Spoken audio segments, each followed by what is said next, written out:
ये एनर्जी अगर सेटल नहीं होती तो वो आदमी और उनका परिवार अब भी इनके वो परेशान करता रहता, इनके जीवन के लिए नई नई मुसीबतें क्रिएट करता रहता। सभी को नमस्कार, मैं डॉक्टर नमता श्रीवास्तव आप लोगों के सामने एक बेहद चौंका देने वाली आकस्मिक की घटना लेके आई हूँ। हमारे जीवन की कौन सी परेशानी किस कारण से आ रही है ये जान पाना बहुत मुश्किल होता है, लेकिन अगर एक बार हम इसे जान लेते हैं तो इनसे छुटकारा पाना भी उतना ही आसान हो जाता है। एक महिला जिनकी आयु लगभग 47 ईयर्स की है, उन्होंने मुझसे कांटेक्ट किया और वो ये बता रही थी कि उनको ऐसा फील होता है कि उनके ऊपर किसी ने ब्लैक मैजिक कर रखा है। उन्हें ये भी पता है कि कौन ये काम कर रहा है। उन्होंने कहीं से कंफर्म किया है कि उनके ऊपर लगातार ब्लैक मैजिक कराया जा रहा है, ऐसा उनका कहना था। उन्होंने कहा कि उनकी शादी भी नहीं हो पाई है, एज उनकी अच्छी हो गई है। ये जॉब करती हैं, ये महिला जॉब करती हैं और जॉब की वजह से ये दूसरे शहर में रहती है, अपने घर से दूर दूसरी जगह इन्होंने घर ले रखा है। इन्होंने कहा कि इनकी लाइफ में सब कुछ बहुत अच्छा चल रहा था, जॉब भी अच्छी चल रही थी, सब कुछ बहुत अच्छा चल रहा था। जॉब के सिलसिले में ये एक दूसरे शहर में शिफ्ट हुई, वहाँ उन्होंने एक घर लिया, वहाँ रहने लगी।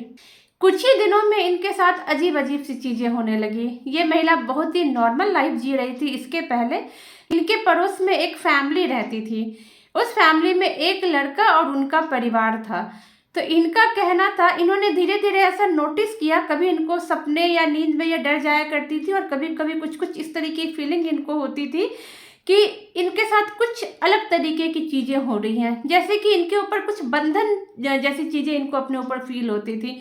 इनका कहना था कि मैं सोई रहती थी, सुबह जब मेरी आंखें खुलती थी तो इनके हाथ यूँ टाइट रहते थे, इनको लगता था कि किसी ने पकड़ रखा है।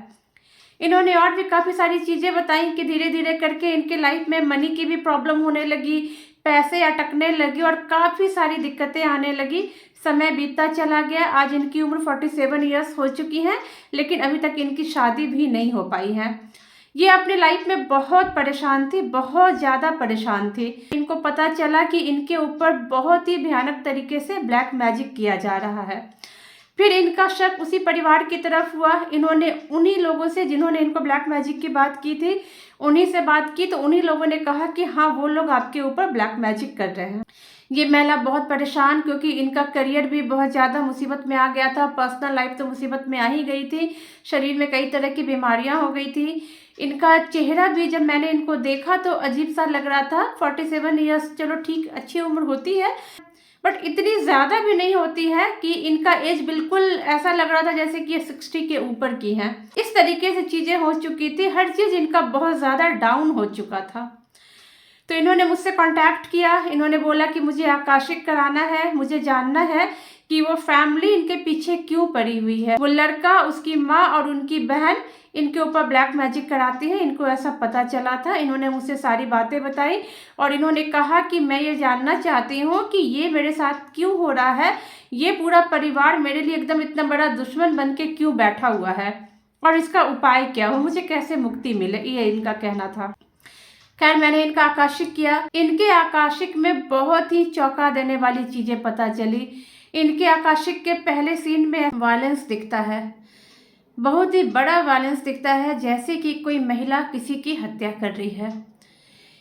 ये चीज़ एक बहुत ही ज़्यादा चौंका देने वाली चीज़ थी। फिर ये जानने की कोशिश की कि ऐसा क्यों दिखा, तो फिर दिख रहा है कि एक गांव है और उस गांव में बहुत सारे लोग हैं और वो सारे लोग कुछ सेलिब्रेट कर रहे हैं।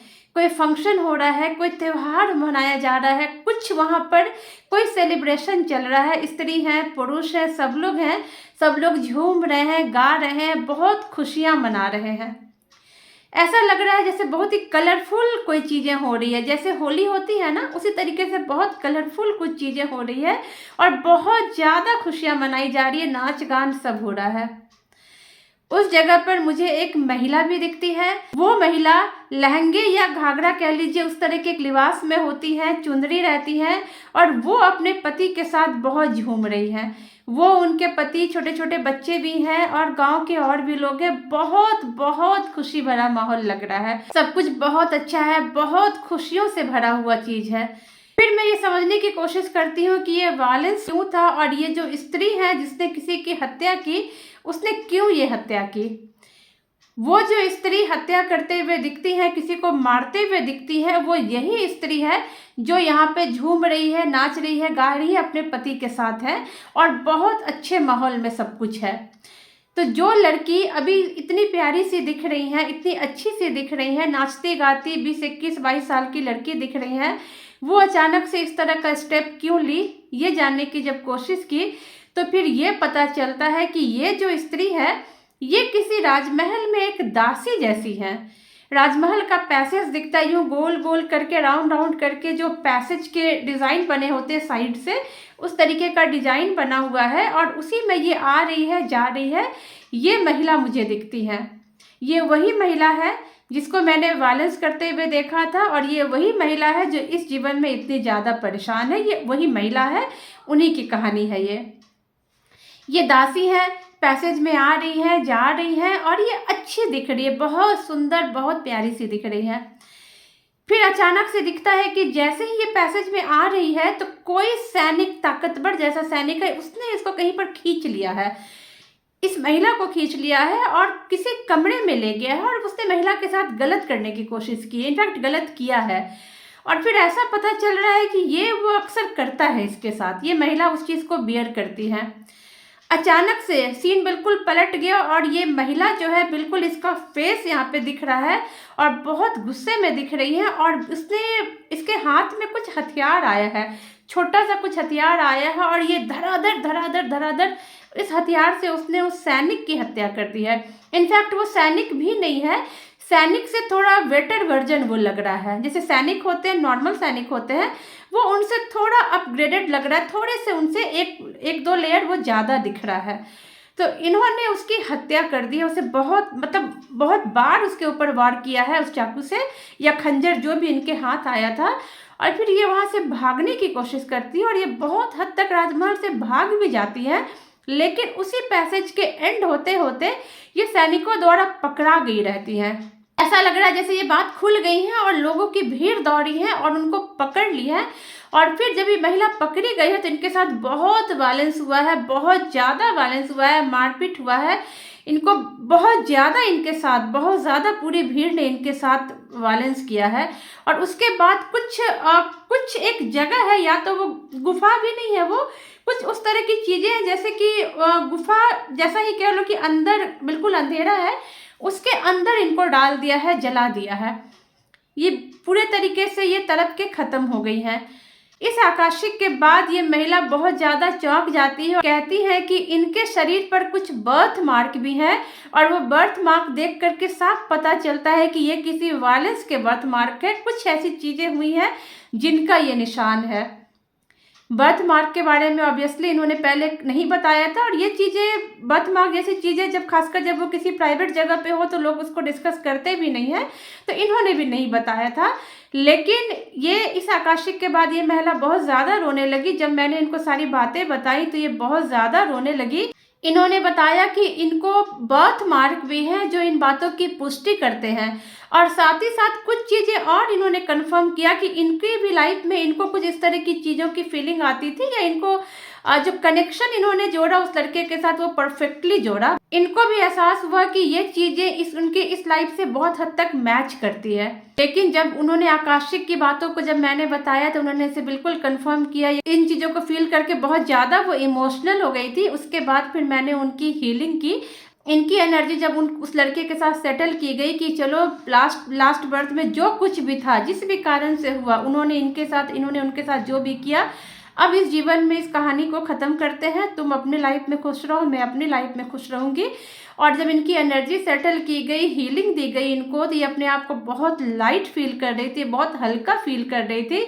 और उसके बाद थोड़े प्रोसेस से गुजरने के बाद जब मैंने उनसे पूछा कि क्या उस लड़के और उसकी फैमिली ने आपको माफ़ किया, तो इनका कहना था कि हाँ, उन्होंने माफ़ कर दिया है। वो हल्का हल्का हाथ हिलाते हुए अब वो जा रहे हैं।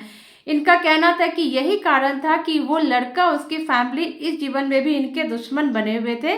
वही गुस्सा, वही ग्रजेस निकाल रहे थे क्योंकि उन्होंने उस लड़के को मारा था।